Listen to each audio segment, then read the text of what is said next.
একটা অক্ষরের একটা শব্দ মা, তামাম পৃথিবীর মধুগুলো সেখানে জড়ানো।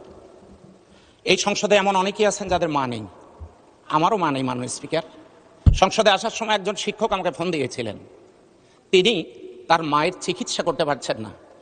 আমার প্রশ্ন হলো, সরকারি চাকরিজীবীদের প্রত্যেক মাসেই যদি 1-2 তারিখের মধ্যে বেতনের প্রয়োজন হয় আমরা দিয়ে থাকি। ঈদ চলে গেল, আজ মাসের 16 তারিখ। মাননীয় স্পিকার, মাদ্রাসার কোনো শিক্ষককে বেতন দেওয়া হয়নি, মে মাসের বেতনটা এখনো পর্যন্ত তারা পায় নাই। তো আমার প্রশ্ন হলো যে যদি আমরা বেতন দেই, এটা মাসের শুরুতে দিলে তো তারা উপকৃত হতে পারে। আমার শেষ কথা, আমার মা নেই, ওই লোকটার মা দুনিয়াতে থাকবে না, কেউই থাকবে না, কিন্তু এই লোকটা যেন এই সান্ত্বনা পেতে পারে যে আমি আমার মায়ের চিকিৎসা করতে পেরেছিলাম। আমি এই ব্যাপারে সংশ্লিষ্ট মন্ত্রণালয়ে আপনার যথাযথ হস্তক্ষেপ কামনা করছি এবং মাদ্রাসার অবহেলিত শিক্ষকদের এই বেতন ছাড় করার জন্য অনুরোধ করছি, সেই সাথে ইবতেদায়ী মাদ্রাসা সরকারিকরণের জন্য বিনীত অনুরোধ করছি। আসসালামু আলাইকুম মাননীয় স্পিকার। মাননীয় সদস্য, জাতীয় সংসদ চলে রুলস অফ প্রসিডিওর, সংবিধান ইত্যাদির উপর বেস করে। এখানে যত সদস্য আছে 350 জন, সবাই দাঁড়িয়ে বক্তব্য দিতে পারবেন। এরা সবাই নির্বাচন করে আসছে, কেউ সরাসরি কেউ পরোক্ষভাবে নির্বাচিত হয়ে আসছে। বক্তৃতাতে সবাই সমান পারদর্শী। আর সমস্যা তো অন্তহীন বাংলাদেশের। তার মধ্যেই যেহেতু একটা আইন কানুনের মধ্যে সংসদ চলে, সেই জন্য রুলস অফ প্রসিডিওর অনুসারে নির্ধারিত করা আছে।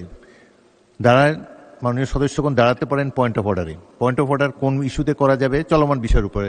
মুজিবুর রহমান সাহেব যেটা বলেছেন সেটা ভ্যালিড। তিনি দেখেছেন যে আমি মাথা ঝুঁকিয়ে সম্মান প্রদর্শন করেছি, এটা ওনার পছন্দ হয় না, এই সংসদের রীতির খেলাপ বলে তিনি মনে করেছেন, সেজন্য তিনি রেইজ করেছেন, ভ্যালিড পয়েন্ট অফ অর্ডার।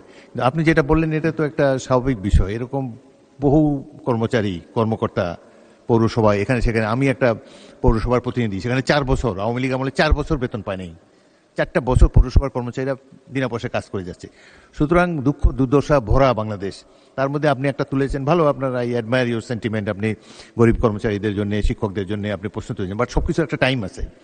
সাধারণত টাইম হয় প্রশ্নকাল শেষ হলে, তারপরে প্রশ্নকাল শেষ হওয়ার অব্যবহিত পরে আপনার দাঁড়াবেন। আমিও আগেও বলেছি, তখন হলো পয়েন্ট অফ অর্ডার রেইজ করার সময়। তারপরেও যখন বাজেট অধিবেশন চলে, এই সময় পয়েন্ট অফ অর্ডার সাধারণত দেওয়া হয় না, কারণ দীর্ঘ সময় বক্তব্য রাখতে হয়, এটা গুরুত্বপূর্ণ অধিবেশন। সুতরাং যখন ইচ্ছে দাঁড়ালেন, একটা বক্তব্য দিয়ে দিলেন, এটা সংসদে চলে না। কিছু মনে করবেন না, ভবিষ্যতে সময় অনুসারে বলবেন, প্রশ্নকালের অব্যবহিত পরে, এবং অনেক ভ্যালিড রিজন আছে আপনাদের দাঁড়াবার জন্যে। কিন্তু আর তারপরেও যদি মনে করেন যে প্রধানত সংসদ হলো যে মুখে মুখে চালানো যায় না কোনো কিছু, আপনাকে নোটিশ দিতে হবে। এই কথাটাই আপনি যদি নোটিশ দিতেন, আমি শিক্ষামন্ত্রীর, আমরা হয়তো এটা একাত্তর বিধিতে বা অন্যান্য আলোচনার ক্ষেত্রে নিতে পারতাম। সুতরাং ভবিষ্যতে আপনি সংসদের কার্যপ্রণালী বিধি অনুসরণ করে দাঁড়াবেন, এটাই আপনার কাছে সবিনয় নিবেদন।